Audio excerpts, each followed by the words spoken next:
Comme Luc vient de le dire, nous venons de Bourg-en-Bresse. Nous sommes restés quelques années dans cette église où le Seigneur nous a utilisés selon sa volonté. Et ça fait 1 an et demi qu'on est ici. Il a tout résumé, on n'est pas là tout le temps. Des fois, on va accompagner notre fils à Lyon. Donc du coup, on n'est pas tout le temps présent. Mais aujourd'hui, le Seigneur nous a mis à part pour parler de sa part. Je vais juste remercier Luc. Luc ne m'a jamais vu prêcher. Luc a entendu parler peut-être de moi par les frères de Bourg. Je remercie Rachel aussi pour cette confiance parce que je les ai trouvés géniaux. En fait, je ne connaissais pas. Je ne connaissais même pas Luc avant. Donc en fait, j'ai cherché à venir à Tonon et j'ai tapé sur Google « Église à Tonon ». Je suis tombé sur son numéro. Et je suis tombé sur un autre numéro, c'est de notre pasteur, mais il m'a tellement accueilli chaleureusement que s'il devait me donner sa maison, il pouvait me la donner. Mais il en avait besoin aussi. Donc en tout cas, c'était très très généreux, très chaleureux. J'ai beaucoup apprécié. Je disais à ma femme, on va aller dans cette église. Donc le contact au téléphone était tellement chaud, je suis venu. C'est pas la flatterie. Je ne flatte pas, mais c'était vraiment vrai. Et on est venu ici à Bourg-en-Bresse. Pardon, ici à Tonon. Excusez-moi, je vais faire des lapsus. Ça fait des années que je suis resté là-bas. Donc on est venu à Bourg, on est venu à Tonon. Je ne sais pas si vous n'avez jamais des tribulations, vous n'avez jamais des problèmes peut-être, mais moi il y en avait un peu en arrivant ici. J'ai vécu des années là-bas, des très belles années, je remercie le Seigneur pour ça. Et j'ai trouvé un travail loin de Bourg-en-Bresse, donc je devais venir. Et par moments, je revenais le week-end. Nous, on a 5 enfants, donc c'est pas facile. Donc je culpabilisais la semaine, ma femme avec tous ses enfants, il faut que je sois là pour l'aider. Et c'était tellement difficile. On a prié Dieu avec les frères de l'église de Bourg. Et la solution, c'était de se rapprocher du travail. C'était un déchirement, vu l'investissement qu'on avait dans l'église. Alors, on est venu, on a prié et tout s'est bien passé. Comme je vous ai dit, on a fait des coups de fil jusqu'à ce que le Seigneur nous donne un logement. On est venu ici, on est venu dans cette église. Et je vous dis, au début, c'était difficile. Le diable revenait sans cesse, comme il revenait avec Ève. Est-ce que tu es vraiment sûr que c'est Dieu qui t'a dit de partir? Tu es vraiment sûr? Tu vois ce que tu faisais là-bas ou tu es ici, là? Tu fais quoi? Il y avait une telle... Il revenait à la charge tout le temps avec une certaine culpabilité. Et vous savez, j'ai des enfants qui sont ados, qui sont là. C'est pas non plus facile de prendre les ados, les changer de ville. Et tout cela faisait de la peine au cœur. Ce matin, je bénis Dieu parce que il est bon. Et je le bénis surtout parce que quand Dieu parle, il confirme sa parole. Je me lève le matin, j'étais en train de méditer et je lisais le psaume 133. Je fais un clin d'œil à Rachel. Je le lisais, je le lis d'ailleurs, avant de continuer.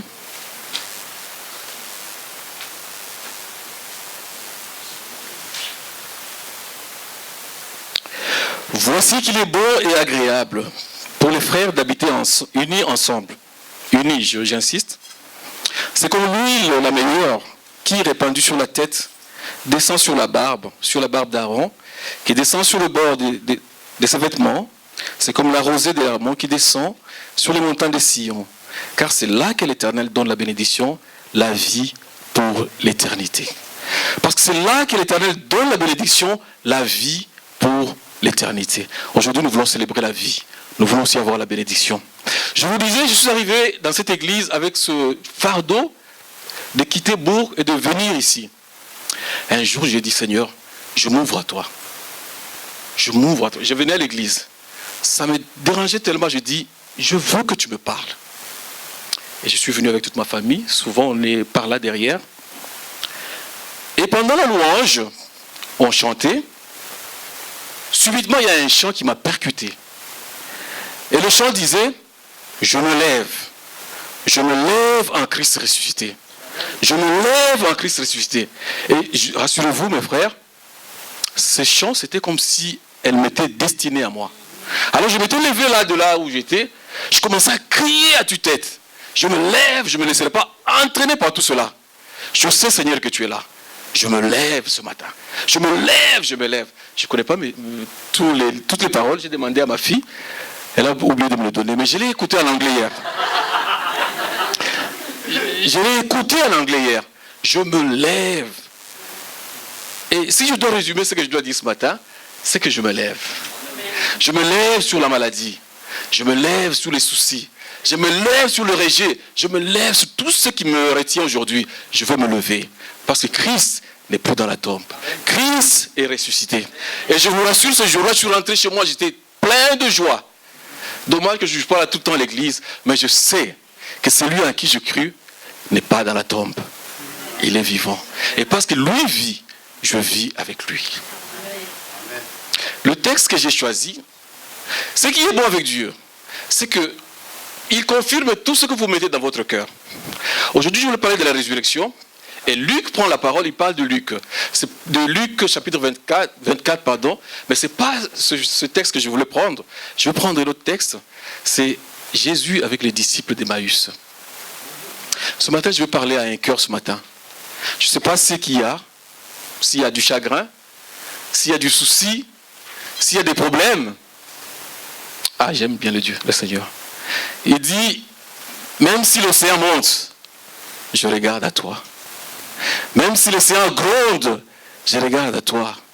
C'est que la vie n'est pas toujours facile. On connaît des pertes. Moi, je suis infirmier, je travaille en Suisse. Et je travaille avec des personnes handicapées mentaux, des personnes très bien, que j'aime bien.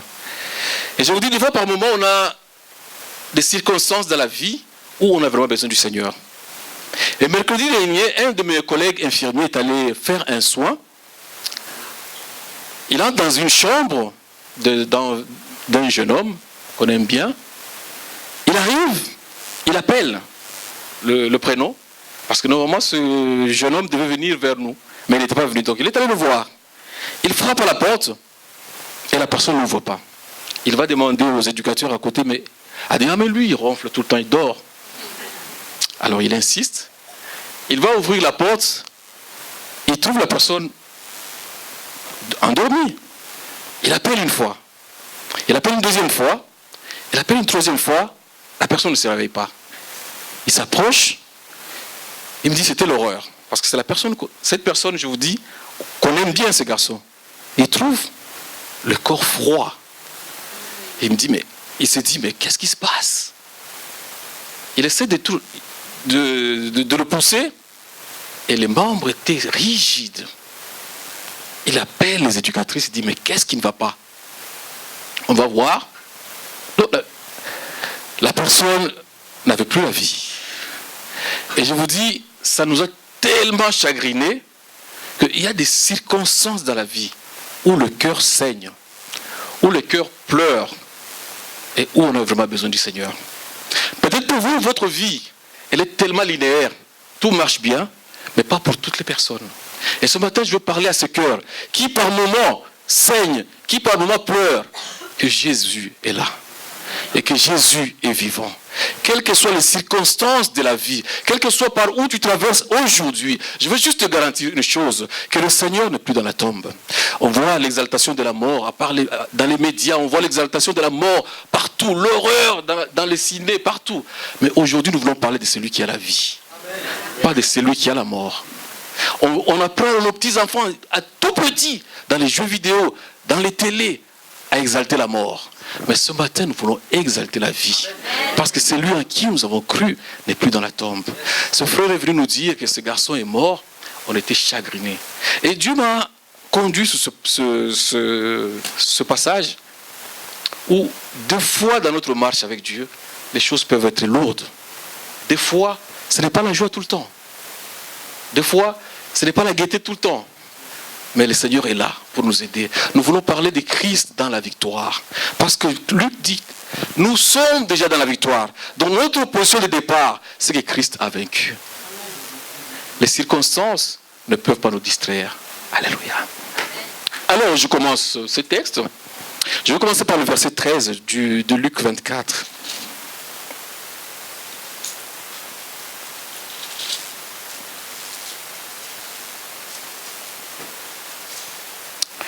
Et voici ce même jour, 2 d'entre eux allaient dans un village nommé Emmaüs, éloigné de Jérusalem, des 60 stades. Ils s'entretenaient de tout ce qui s'était passé. Pendant qu'ils s'entretenaient et discutaient, Jésus s'approcha et fit route avec eux. Mais leurs yeux étaient empêchés de le reconnaître. Il leur dit, « Quels sont ces propos que vous échangez en marchant ?» Et ils s'arrêtèrent, l'air attristé. Je m'arrête d'abord par là. Ces personnes-là, ils marchaient dans la route, comme nous on marche dans la vie, et ils s'entretenaient de tout ce qui s'était passé les jours d'avant. Ils discutaient. La première leçon, c'est que Jésus s'intéressait à eux. Jésus s'intéresse aux gens. Jésus s'intéresse à toi. Peut-être ton patron ne s'intéresse pas à toi. Peut-être tes parents non plus. Mais sache que Jésus s'intéresse à toi. Et parce que Jésus s'intéresse à toi, nous devons nous intéresser aux gens. Alléluia. Nous devons nous intéresser aux gens. C'est très important. Je dis ça parce que j'ai vécu des histoires. Dans l'église de Tono, tout est parfait. Mais dans les autres églises où j'étais, par moments, il y a des choses qui me faisaient mal au cœur. C'est qu'il y avait des fois où on peut avoir un élan de générosité parce qu'il y a eu une catastrophe quelque part. Où je voyais les frères de l'église se mobiliser pour Haïti ou je ne sais pas où. C'est tout à fait louable tout ça. Et qui oubliait juste à côté la sœur qui déprimait. Et c'est vrai cette histoire, je vous dis. Elle déprimait vraiment. On nous a appris que non, telle sœur est à l'hôpital psychiatrique. Donc on s'était trouvé, je ne sais pas, à l'église. On a fait du mal. On souffrait. Parce qu'elle était tout le temps à côté de nous. Dimanche, elle venait, elle chantait avec nous. Mais nous, on ne voyait pas. C'est pas mal d'envoyer de l'argent vers les catastrophes naturelles. Mais c'est aussi bien de voir la personne qui est à côté. Et Jésus s'était intéressé à ces personnes. Il est arrivé. Et la Bible dit, ces gens avaient l'air attristés. Et Jésus a vu ces émotions. Ta tristesse, Jésus la voit ce matin. Ta souffrance, Jésus la voit. On priait tout à l'heure, on dit, il voit tout. Et tout est à nu devant lui. Rien n'est caché. La sœur dit, enlevez le masque. Parce que Jésus veut te voir tel que tu es ce matin. Moi je prêche, des fois je mets des petites histoires. Que ça ne vous dérange pas. Mais c'est ma façon de faire. J'ai lisé la fois dernière un article du journal où un prédicateur s'est donné la mort, aux États-Unis. Ça m'a beaucoup dérangé. Pourquoi cet homme L'histoire, c'est que cet homme avait un côté de sa vie qui était un peu déviant. Il allait dans des sites extra-conjugales. Jésus est là, quel que soit le problème. C'est qu'il est là pour nous écouter, parce qu'il s'intéresse à nos problèmes. Ça, je vous dis aujourd'hui, soyons tels que nous sommes, tombons les masques. Il n'y a pas de civilité à l'église, c'est juste les enfants de Dieu, leur Père. Alors cet homme fréquentait ce site, et il y a eu un bug, ou il y a eu un piratage dans le site, où tous les noms de ces personnes qui fréquentaient devaient être publiés, ou commençaient déjà à être publiés. Il a écrit une lettre, avant de mourir, il a dit, il aimait tellement sa fille, il avait une fille et sa femme, qu'il avait du mal à ce que sa fille ne la pardonne pas. Vous savez, à cause de l'humain, à cause des yeux. J'aime bien mes enfants, mais rassurez-vous, je ne vais pas me donner la mort à cause de vous. Non, pas du tout. Alors, cet homme est mort.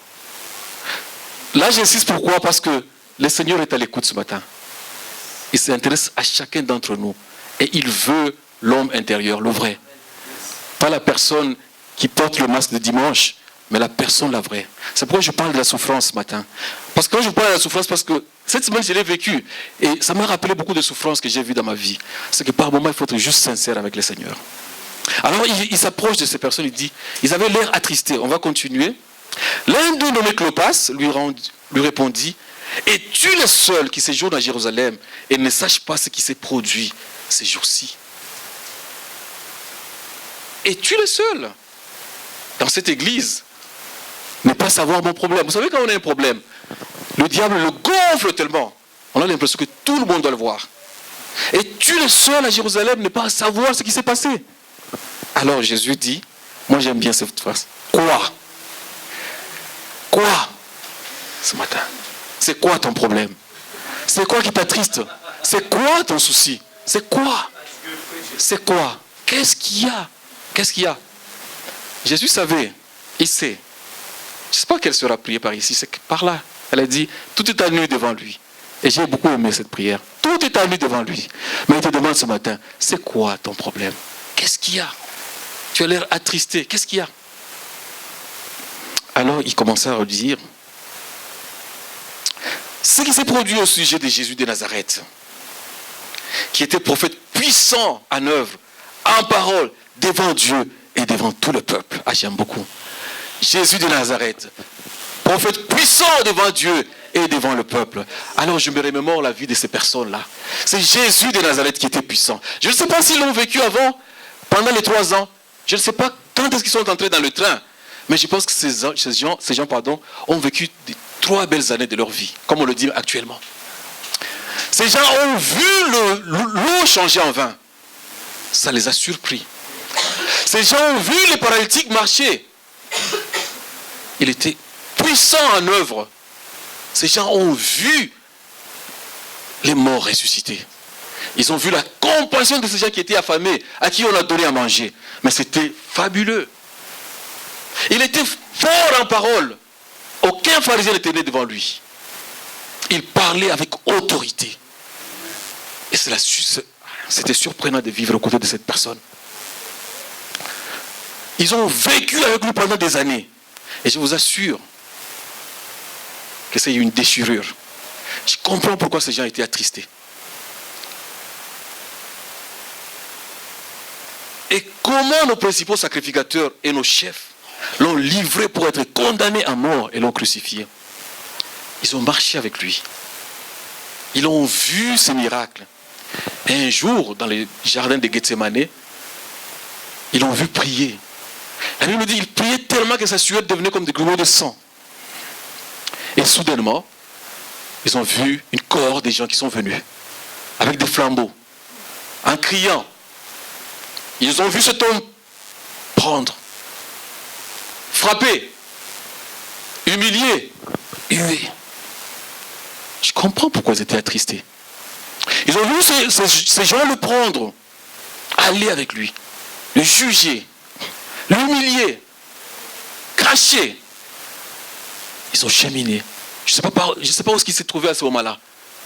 Ils ont vu cet homme frapper, portant une croix, marchant. C'est la désillusion. C'est la désillusion. C'était la tristesse réelle. Ils ont vu cet homme marcher jusqu'à Golgotha.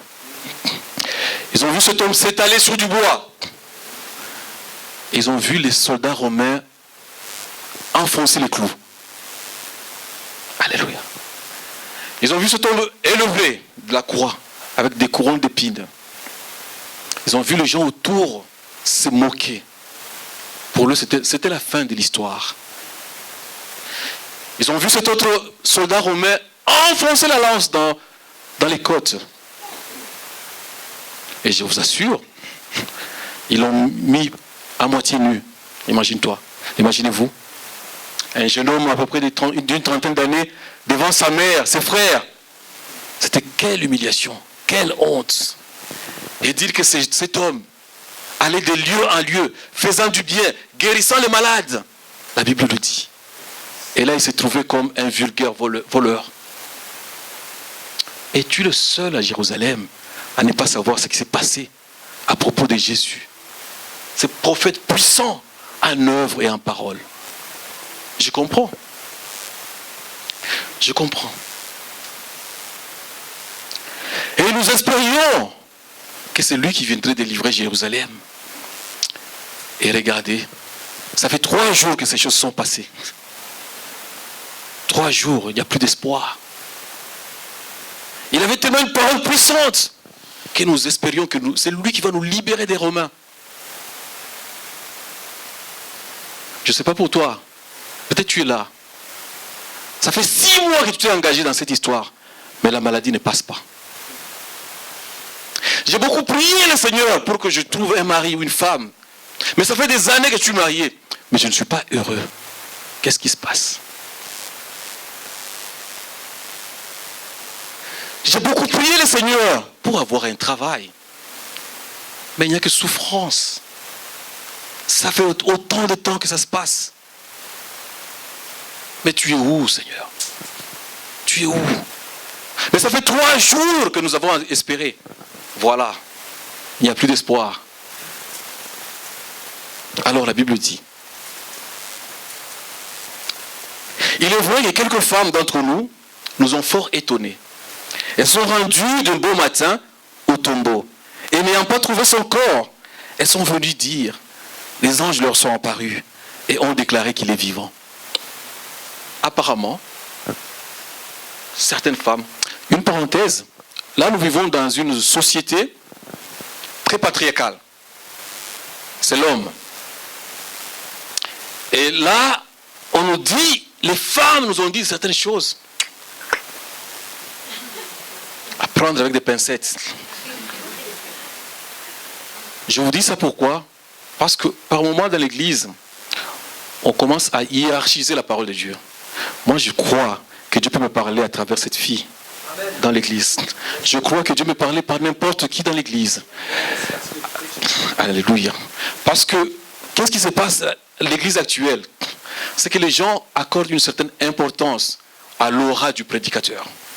Parce que c'est lui qui l'a dit. Je dis Amen. Non, ma soeur, tu peux me bénir. Et je dis Amen. Alléluia. C'est vrai que les femmes nous ont dit des choses. Mais on ne sait pas. C'est vrai que quelques-uns d'entre nous sont partis vérifier. Les choses sont telles. Ils ont oublié certaines choses. La parole de Dieu est puissante. La Bible dit dans les psaumes, il a accru une renommée par l'accomplissement de sa parole. Dieu a accru une renommée par l'accomplissement de sa parole. Il ne se réunit pas. Dieu est la parole. E-S-T. Dieu est la parole. Alléluia. Après, le maître va intervenir. Il y a des choses, parce que je veux parler de la victoire aujourd'hui. Je sais que tout mon discours vous a rendu triste. Mais ce n'est pas la fin de l'histoire. Alléluia. Ce n'est pas la fin de l'histoire. Le maître va intervenir. Et écoutez-moi bien. La première leçon que je retiens, c'est que Jésus, ce qui m'a touché, c'est son silence, son écoute. La première chose que je vois chez le Seigneur, c'est qu'il a demandé quoi? Après, il les a laissés parler. Dieu veut que tu lui parles ce matin. Dieu veut que tu vides ton cœur ce matin. Dieu veut que tu sois sincère avec lui. Il connaît ton problème, mais il veut l'écouter. Jésus a gardé le silence. Ils ont parlé, et maintenant il intervient. Il intervient parce que Dieu veut rétablir les choses dans ta vie ce matin. Dieu veut rétablir les choses aujourd'hui dans la vie. Alors Jésus commence. On va lire ensemble. Jésus leur dit, homme sans intelligence et dont le cœur est lent à croire tout ce qu'ont dit les prophètes. Le Christ ne devait-il pas souffrir de la sorte et entrer dans sa gloire? Et commençant par Moïse et par tous les prophètes, il leur expliqua toutes les Écritures et ce qui le concernait. Vous savez que dans la Bible, tout ce qui... ton problème a une solution. Jésus parle de ce qui le concernait. Ça te concerne aussi. Il y a des choses qui te concernent dans la Bible. À toi. Ton message à toi. Par rapport à ce problème-là, je parlais tout à l'heure au début, il y a une solution. Alors la Bible dit, il a commencé par Moïse, les prophètes, pour parler de Christ, pour parler de sa venue. Alors j'ai mis quelques petites penses bêtes. J'ai du mal à prêcher avec le papier. M'excusez.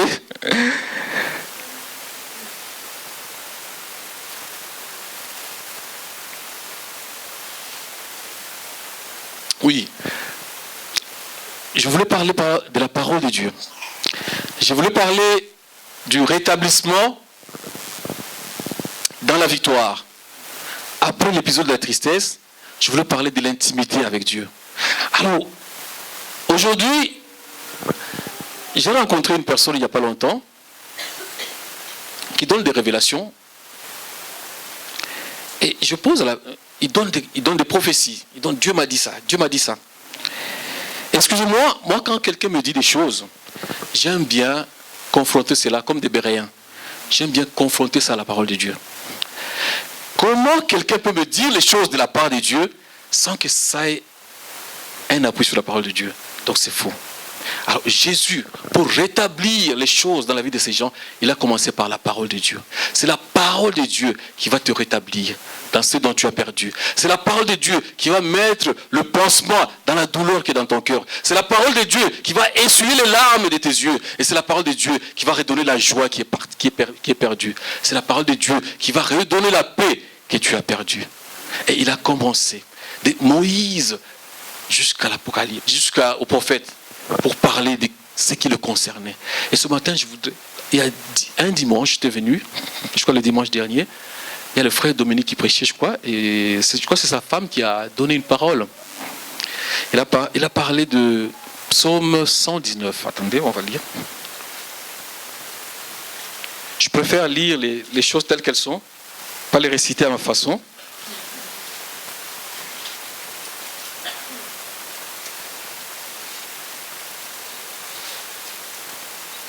Alors la sœur disait, comment le jeune homme rendra-t-il pour son sentier en observant ta parole? Je te cherche de tout mon cœur, ne me laisse pas dévier de tes commandements. Je serre ta promesse dans mon cœur afin de ne pas pécher contre toi.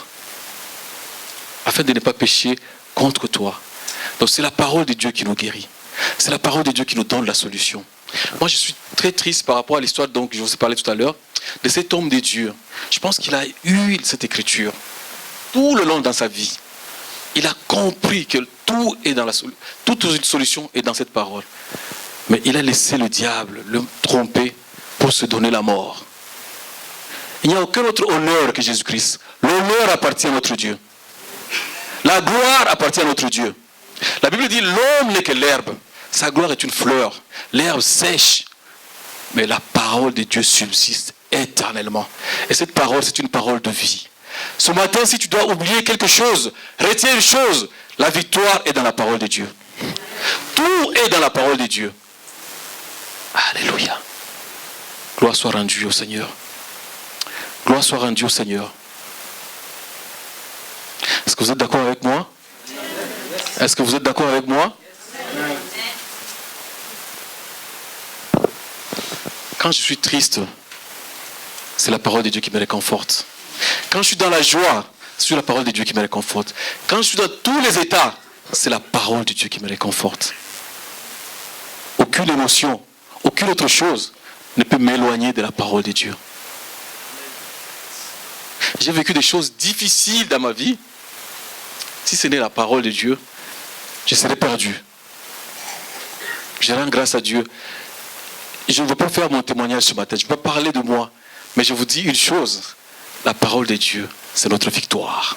Et ce mois de novembre, nous voulons commencer dans la victoire par la parole de Dieu. Et si on peut s'engager à commencer à lire la parole de Dieu, nos yeux vont s'ouvrir. Je n'ai pas insisté sur un détail quand j'ai commencé ce texte. C'est que ces gens, quand ils ont vu Jésus, ils ne l'ont pas reconnu. Parce qu'il y a beaucoup de choses qui nous empêchent à reconnaître Jésus. J'ai fait exprès de ne pas insister là-dessus. Parce que ça ferait tout un sujet encore. Alors la Bible dit, on va je ne sais pas combien de temps j'ai. Combien? 1 euro. Non. Alors quand Jésus parle de ça, en commençant, lorsqu'ils furent près du village où ils allaient, il parut vouloir aller loin. Mais ils le pressèrent en disant, reste avec nous. Vous savez, quand on trouve la parole de Dieu, on ne s'éloigne plus. Alléluia. Moi, je viens d'Afrique. Je suis fier de le dire tout le temps. J'aime bien. Ici, le rythme de vie est différent. Je ne blâme personne. C'est qu'on est tellement occupé, des fois on n'a pas du temps. Je me souviens quand j'étais dans mon pays, quand je revenais de l'école ou de la fac, j'étais à l'église. Les réunions, je ne manquais pas. J'étais tellement proche que j'ai vécu des moments inoubliables avec Dieu. Vous savez, quand on est intime avec Dieu, on découvre son cœur. Quand on est intime avec Dieu, on découvre des choses que les gens ne voient pas. Quand on est intime avec Dieu, votre vie résonne différemment. Et par moments, je le sens. Quand je suis loin de la parole, quand je suis loin de l'intimité avec Dieu, je ne suis pas bien.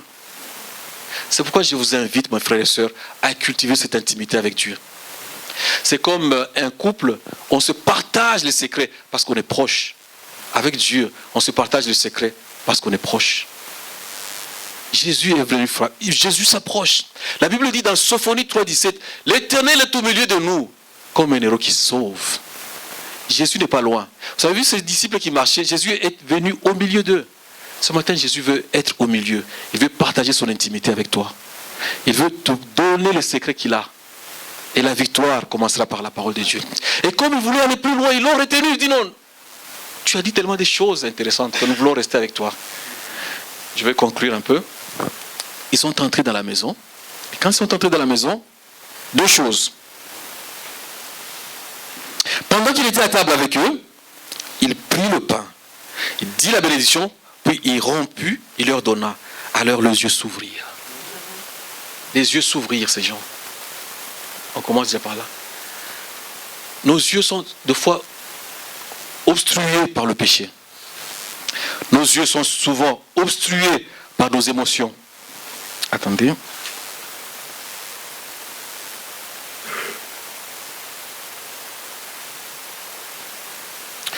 Quand j'étais à Bourg, je reviens encore à Bourg, je prêchais, je priais Dieu pour qu'il mette sa pensée dans mon cœur. Et quand j'étais au pupitre, je prêchais. Et je me disais ce matin, comme c'est une église nouvelle, c'est la première fois, Max, prépare bien les papiers. Et en préparant les papiers, ça me perturbe les papiers finalement. Ça me perturbe. Disons que les yeux peuvent être péchés par la sagesse humaine tout simplement. Nous sommes dans un milieu, nous sommes dans un siècle où il y a beaucoup de gens intelligents. La Bible dit, les Grecs cherchent la sagesse. Les Juifs cherchent des miracles. Mais nous prêchons Christ crucifié. Scandale pour les Juifs et folie pour les païens. Vous connaissez cette parole? Beaucoup de gens sont obstrués parce qu'ils mettent la science au-dessus de la parole de Dieu. Ils veulent tout comprendre. Les paroles de Dieu, c'est dans le cœur qu'on les comprenne. Ce n'est pas dans la tête. Les Grecs voulaient comprendre avec leur sagesse. Les Juifs avec le miracle. Mais nous prêchons Christ crucifié. Scandale pour les uns et folie pour les autres. Ce matin, cette parole, elle va dans ton cœur, pas dans ta tête. Nous pouvons être obstrués à cause de l'argent. Nous vivons dans un monde où les gens sont tellement matérialistes que le gain passe au-dessus de toute chose. Et ça nous empêche d'être. Vous vous souvenez de ce jeune homme qui est venu vers Jésus et à qui Jésus a dit d'aller tout vendre et qu'il est parti tout attristé. Nous sommes dans ce monde où les gens, les yeux sont aveuglés. Et le Seigneur va nous ouvrir les yeux ce matin. La Bible dit, il a brisé le pain et les yeux sont ouverts. Parce que les rideaux s'est déchiré. Il nous a renvoyé à quelque chose. Il nous a renvoyé à la croix. C'est son corps qui a été déchiré. Je vais juste terminer par un passage d'Ésaïe, chapitre 53. Ce que j'allais aussi demander, je devais demander normalement en commençant la prédication, c'était de demander à Luc à quelle heure je termine. Mais j'étais tellement impressionné par vous tous ici que je n'ai pas osé. Donc, je vais terminer avec Ésaïe 53.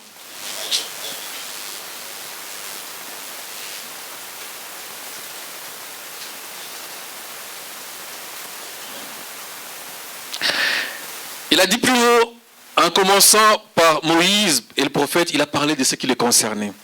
Je vais juste lire ce passage, je vais vous le laisser méditer. Ésaïe 53, je commence par le début. Qui a cru à ce qui nous a été annoncé? À qui le bras de l'Éternel s'est-tu révélé? Il s'est élevé devant lui comme un rejeton, comme une racine qui sort d'une terre assoiffée. Il n'avait ni apparence ni éclat pour que nous le regardions, et son aspect n'avait rien pour nous attirer. Méprisé et abandonné des hommes, homme de douleur, habitué à la souffrance, semblable à celui devant qui on se voit la face. Il était méprisé et nous ne l'avons pas considéré. Certes, ce sont nos souffrances qu'il a portées. Vous savez maintenant, le pain a été déchiré, les yeux sont ouverts. On a compris pourquoi cet homme est mort. On a compris pourquoi cet homme est ressuscité. Et ce matin, je veux partager avec toi pourquoi il est mort et pourquoi il est ressuscité. Il est ressuscité, il est vivant. C'est de nos douleurs qu'il s'est chargé. Et nous l'avons considéré comme atteint d'une plaie, comme frappé par Dieu. Mais il était transpercé à cause de nos crimes. Il était transpercé à cause de nos crimes. Ces deux disciples, c'est sûr, quand les yeux sont ouverts, ils sont rappelés que cet homme est venu pour quelque chose. Parce que dans le brouhaha qu'il y avait à Jérusalem, ils ont entendu parler d'un certain Barabbas, qui était voleur, qui était brigand. Et pendant qu'on sacrifiait le juste, le peuple a demandé qu'on libère Barabbas. C'est pour nos crimes qu'il est mort. C'est pour nos souffrances. La Bible dit, le châtiment qui nous donne la paix est tombé sur lui. Ce matin, il y a moins de soleil, il y a beaucoup de noir, il y a beaucoup de gens qui entrent dans la dépression. Sache que le châtiment qui nous donne la paix est tombé sur Jésus. Si ton cœur commence à ressentir des lourdeurs, si tu commences à voir beaucoup de tristesse dans ton cœur, sache qu'il y a la lumière. C'est la parole de Dieu. Le châtiment qui nous donne la paix est tombé sur Jésus. Dieu ne veut pas que tu déprimes, Dieu veut que tu te lèves. Ce matin, j'ai commencé par ce chant. Je me lève. Alléluia. Le châtiment qui nous donne la paix est tombé sur Jésus. Il n'y a pas de raison que tu restes dans la tristesse. Il n'y a pas de raison que tu restes dans la dépression. Ton Seigneur a vaincu. Il vit victorieux. La Bible dit, il est assis à la droite de Dieu, au-dessus de toute domination, de toute autorité, de toute puissance, de tout nom qui peut être nommé, non seulement dans le siècle présent, mais encore dans le siècle à venir. Alléluia. Il a été méprisé. Il a été transpercé pour nos crimes. Alléluia. Est-ce que les yeux de quelqu'un s'ouvrent ce matin? Est-ce que les yeux s'ouvrent pour voir? Alléluia. Il continue. Le châtiment qui nous donne la paix est tombé sur lui. Et c'est par ces maîtrissures que nous sommes guéris. Je ne sais pas. Je me fais une reproche, c'est que je suis venu à l'église. Moi-même, ce message m'est adressé parce que je ne m'intéresse pas peut-être à beaucoup aux personnes. J'ai une excuse peut-être parce que je vais voir mon fils. Mais j'aimerais m'intéresser à toi. Je ne sais pas quelle maladie tu as, je ne sais pas quelle souffrance tu as. Mais je veux juste annoncer une chose. Par tes maîtrissures, nous avons été guéris. Je ne connaissais pas les personnes, je connais pas très bien les personnes. Mais je dis une parole à quelqu'un. Par les maîtrissures de Jésus, nous avons été guéris. Ça peut faire 3 ans que ce cancer existe. Ça peut faire 3 ans que ce diabète est là. Ça peut faire 2 années comme le disciple disait. Mais aujourd'hui, par ces maîtrissures, nous sommes guéris. Ces 2 personnes ont dit, voilà 3 jours que nous attendions. Non, il n'est plus dans la tombe. Il est là. Et il marche dans les travées de cette église. Alléluia. Jésus-Christ marchait de lieu en lieu, faisant du bien, guérissant les malades et délivrant tous. Voilà, amen. Il allait de lieu en lieu, il faisait du bien. Et ce matin, il est là pour te faire du bien, pour te guérir et pour te délivrer de l'oppression démoniaque, pour te délivrer de la puissance des ténèbres. Alléluia. Qu'il est bon notre Dieu. Est-ce que vous êtes d'accord avec moi? Il est bon notre Dieu. On va juste terminer. Il a dit, et l'Éternel a fait retomber sur lui la faute pour nous. Il a été maltraité, il s'est humilié, il n'a pas ouvert la bouche. Semblable à l'agneau qu'on mène à la boucherie, à une brebis muette devant ceux qui l'attendent. Il n'a pas ouvert la bouche. Il a été emporté par la violence et le jugement. Alléluia. Ce matin, je veux juste que les yeux de certaines personnes s'ouvrent. Que Jésus. Mais je ne sais pas si ça, c'est possible, Rachel. Ce chant, je me lève. Si on peut juste le chanter, et pendant qu'on va le chanter, on va faire quelque chose de symbolique. On va se lever. Non, je vous laisse, vous restez assis. On va chanter. Pendant qu'on va chanter ce chant, on va se lever. Et ce geste sera prophétique. Ça veut dire que les souffrances Toi-même, tu vas identifier les souffrances. Tu vas les laisser sur la chaise. Tu vas te lever et tu vas dire, Seigneur, je vais marcher de victoire en victoire et de gloire en gloire, à gloire. Parce que c'est lui qui a vaincu. C'est mon Dieu. Alléluia. La Bible dit, c'est lui qui est à moi, il est plus fort que le diable qui est dans le monde. Est-ce que quelqu'un peut dire Amen? C'est lui qui est à moi, il est plus fort que le diable qui est dans le monde. On va chanter ce chant. Moi, ça m'avait parlé, je ne sais pas si ça va te parler, mais ça fait suite à ma prédication et on va tous se lever après.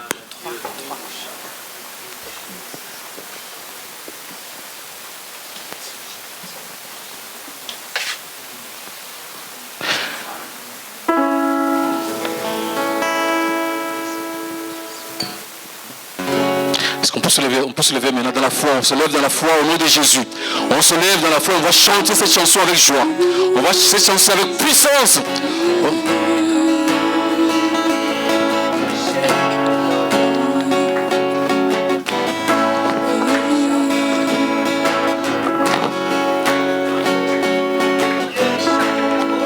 Voici ma révélation.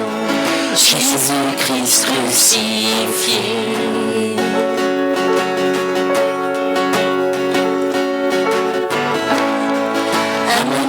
À la repentance, par ton salut à la croix.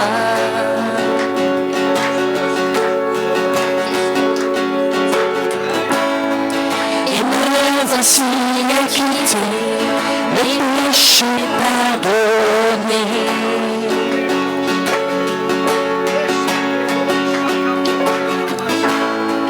Et je plonge sous les eaux où Christ fut immergé. Je me lève, en Christ ressuscité, car en lui, oui en lui, je vis. Je suis une nouvelle création. Je suis une nouvelle création, baptisée par ton sang.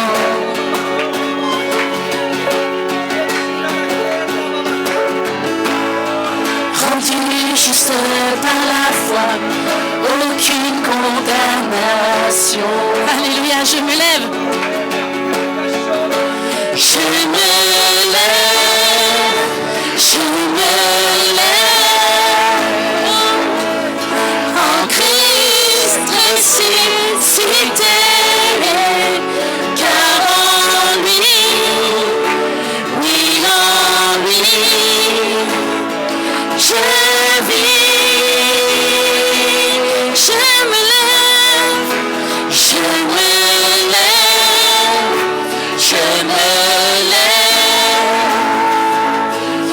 en Christ ressuscité, car en lui, oui en lui, je vis. Je me lève comme toi, Seigneur. Je me lève comme toi, Seigneur. Je déclare ton règne. Ma vie confesse ta grandeur et glorifie ton nom. Alléluia, ta parole est éternelle. Ton royaume est sans fin. Ta louange durera jamais. Pour toute l'éternité, rien ne peut te résister, ni ébranler ton trône. Nul ne peut prendre ta gloire, car elle est à toi seul.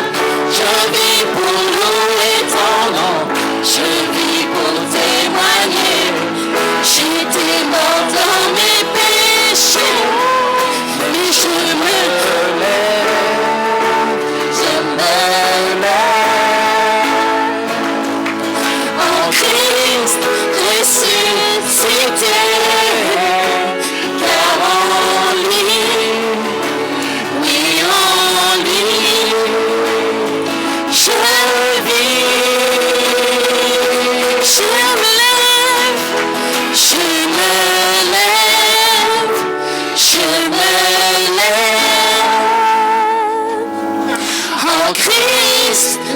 ressuscité, car en lui, oui en lui,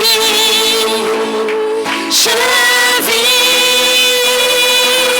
je me lève, je me lève, je me lève, en Christ ressuscité, car en lui, oui en lui, je vis, je me lève comme toi Seigneur. Je me lève comme toi, Seigneur.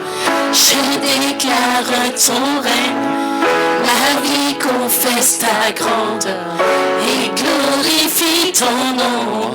Ta parole est éternelle. Ton royaume est sans fin. Ta louange durera jamais. Pour